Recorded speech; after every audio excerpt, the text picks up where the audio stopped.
আসসালামু আলাইকুম, কেমন আছেন সবাই? তো আজকে পাকা পাকা আম নিয়ে নিছি, দেশি আম। আজকে আইসক্রিম বানাবো দেশি আম দিয়ে, ম্যাঙ্গো আইসক্রিম। তো যারা যারা ভিডিওটা দেখতেছেন পুরাটা ভিডিও দেখেন। আইসক্রিম বানানো কিন্তু একদম সহজ, আর এটা কিন্তু আমাদের গাছের আম, একদম পিওর দেশি আম। আমের কালারটা দেখেন, একদম দেশি আম। এটা টক মিষ্টি, এত টক না, মিষ্টি খুব হালকা টক। গরমে কিন্তু টক মিষ্টি আমের আইসক্রিম খাইতে বেশি ভালো লাগে। চলেন আমগুলা ধুয়ে নেই। কালকে রাত বিকালে অনেক বৃষ্টি হয়েছে। বৃষ্টি হওয়ার পরে অবস্থা তো খুবই খারাপ, আমার বাড়ির অবস্থা বেশি খারাপ, যেহেতু আমার নতুন বাড়ি।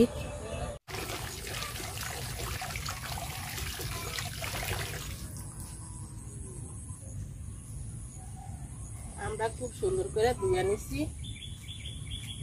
তো আইসক্রিম বানাবো, দুই রকমের আইসক্রিমের বক্স নিয়ে নিছি আমি। এই যে একরকম, এই যে আরেক রকম।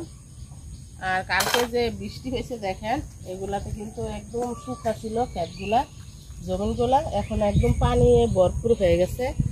তো এই পানি দিয়ে কিন্তু আবার ধান লাগাইবো, যাদের যাদের ক্ষেত এরা। আমরা সুন্দর করে চুলা নিব আমি। আর আমার কালার কিন্তু মাশাআল্লাহ অনেক সুন্দর। আম কিন্তু রাখা যায় না 2-3 দিনের বেশি, পাইকা নষ্ট হয়ে যায়।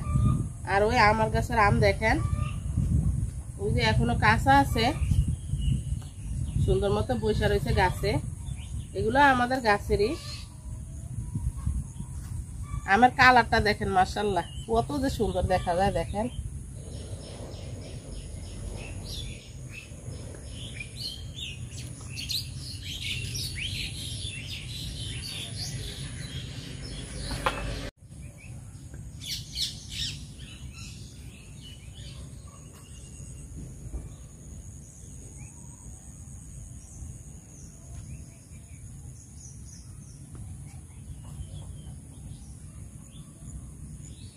আম চুলা নিছি সবগুলা। তো আমি আমগুলা চিপবো, চিপা রস বানাবো। কারণ এটা দেশি আম, হালকা একটু আঁশ আছে। আর যদি আঁশ ছাড়া আম হয় তো কাইটটা ব্লেন্ডার করে নিতে পারেন। এটা চিপ দিলে অনেক রস পড়বো।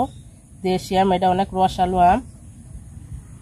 আম দেখেন মাশাআল্লাহ কি পরিমাণ রসালো দেখেন, এটা দেশি আম।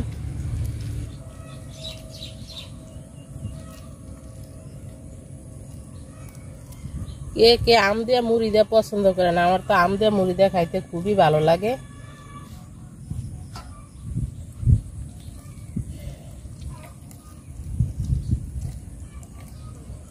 ইনশাল্লাহ যখন আমার গাছের আম পাকবো তখন আরেকদিন আইসক্রিম বানাবো আমি। কারণ আমার গাছের আমটা প্রচুর মিষ্টি, আর এরকম আঁশ নাই আমার গাছের আমে।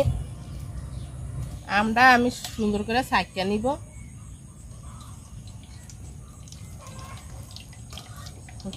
আমার কালারটা শুধু দেখেন, কালার দেখলেই শান্তি।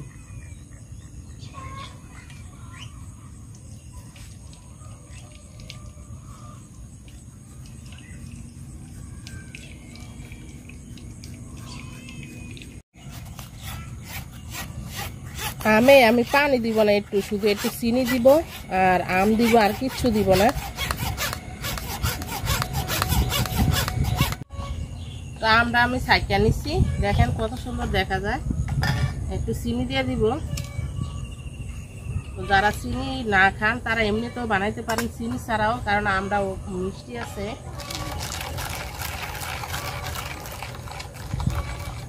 চিনিটা খুব সুন্দর করে আমি মিশাবো।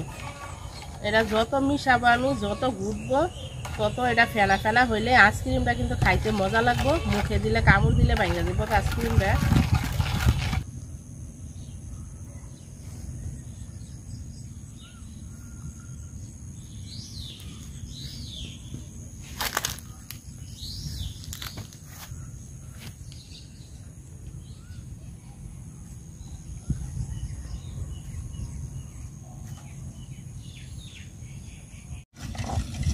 অনেকক্ষণ আমি ফেটা নিছি, দেখেন আমের রসটা কত সুন্দর হয়েছে, কি ঘন হয়েছে দেখেন চিনি দেওয়ার পরও। তো আমি বক্সটা খুব সুন্দরভাবে ধুয়ে নিছি। বিসমিল্লাহ, এটা দিয়ে দিব। বিসমিল্লাহ। আম যেখানে আছে মাছিও সেইখানেই আছে, কারণ মাছির খুব প্রিয় আম কাঁঠালের দিন। আর কয়েকদিন পরে তো কাঁঠাল এসে পড়বো, বাড়িতে আর মাছির জন্য আর থাকাই যাব না।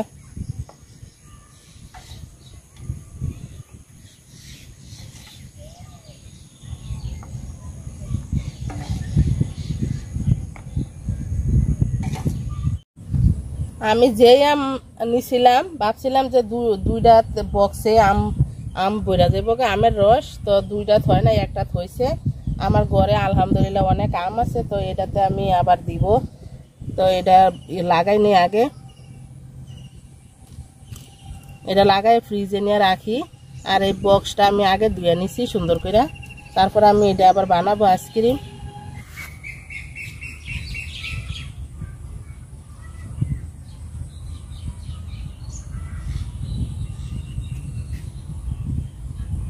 তো এটা নিয়ে আমি ফ্রিজে রাখবো, আশা করি যে 2 ঘন্টার ভিতরে আমার আইসক্রিম হয়ে যাব। তো 2 ঘন্টা পরে দেখাইতেছি আপনাদের কেমন আইসক্রিম হইল। খুব সুন্দরভাবে আইসক্রিম বসে গেছে। তো চলেন আপনাদের দেখাই কিরকম হয়েছে আইসক্রিম।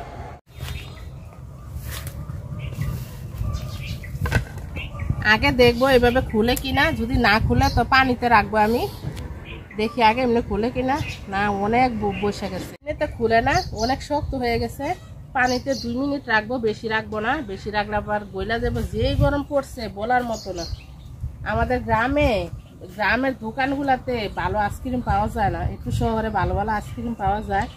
তো এইভাবে বানায় বানায় রাখতে পারেন, যারা গ্রামে থাকেন খুব সহজ সুন্দরভাবে খাইতে পারবেন ফ্রিজে রাইখা রাইখা।